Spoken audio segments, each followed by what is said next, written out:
was very moved by the picture you painted of a hedonistic, carefree existence where nothing seemed to go wrong in your lives, until the dark stain of AIDS came along and dominated it and attacked your lives insidiously at first.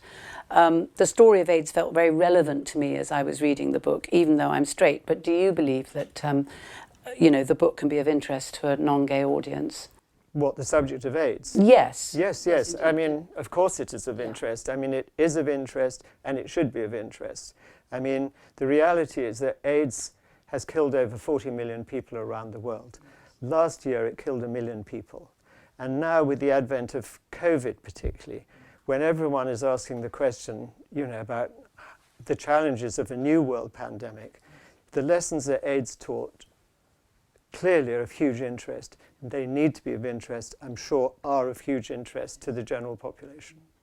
Has AIDS changed you as a person? Yeah, I mean, to be accurate, I never got AIDS. Jeremy was HIV positive, and I wasn't. He fought for many, many years, 6 years, to survive AIDS, and fortunately, a kind of combination of his determination and the final arriving of effective medication caused him to survive. So I didn't have AIDS myself. Yeah. But during that period of time when I was so challenged, I also, I was obviously, had the experience of his battle, but then I also became very interested in yoga and particularly the teachings of the Buddha. Yeah. And so those three things together certainly changed me. Right. So how so? I guess the main thing is that I now never take life for granted. Every day seems to be like a great bonus. It's as if we were kind of reborn and were gifted a new life.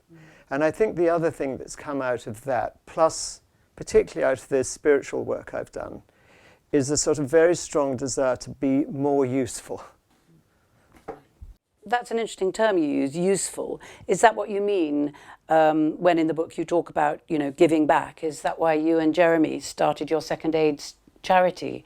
I think I'm right in saying that it's saved over 1,000 HIV positive lives.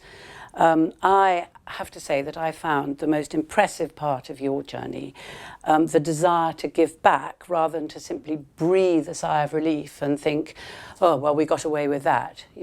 You didn't. Yeah, you gave back. I suppose that comes out of feeling so grateful, really. Yes.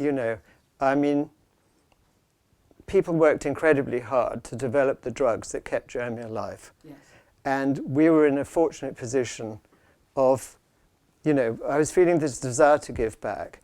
And the way to give back was so clear and so easy. Yes. So we were fortunate in that again, yes. And so it was a small step to compute, that if we could gather together a small amount of money, that we would be able to buy the drugs and find people in the world who did not have access to those drugs, and hence the advent of AIDS-ARC, and as you say, ultimately a very large number of lives saved. Yes, which is incredibly impressive that you did that, and I know what hard work it took because I saw you working so hard at it.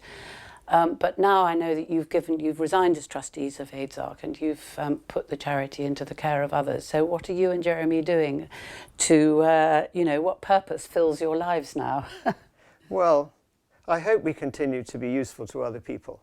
Philanthropy, I mean, we continue to support AIDS-ARC, of course. We're really interested in what goes on. And so that continues. But we're also continually looking for other opportunities to be of use to other people in a sort of philanthropic way. And because we spend a lot of time in South Africa, there are a million opportunities to do things of that sort, But, I'm very lucky. I'm a very creative person. And if you're a creative person, you're never bored. The world is kind of an incredible thing. And there's endless opportunities, to paint pictures and take photographs and read books and make, whatever. Everything is a sort of act of creation, like a flower arrangement, So yes. I'm never bored. And this is a very fulfilling part of our life, albeit a time in one's life when, there's a sort of sadness creeping in when you start to realize, or, it becomes clear to you that you're nearer the end of your life than you are the beginning of it. That adds huge joy to each day as well. Well, you're so full of life that I feel that you're not anywhere near the end of your life. You're just sort of starting it. You're just a boy, really. Well, you're very, very sweet to say so. I certainly feel like Yeah, the 24-year-old I was. Well, Definitely. you practically still look like it. So, but you and I have been close friends for many years, and I learnt so much reading that book about, you know, what you've been through and what you did to give back. And I felt inspired by your book, and I have no doubt that everybody reading it, of whatever sexual persuasion, will feel the same. And I want to thank you for writing it, and I want to thank you for continuing to give back.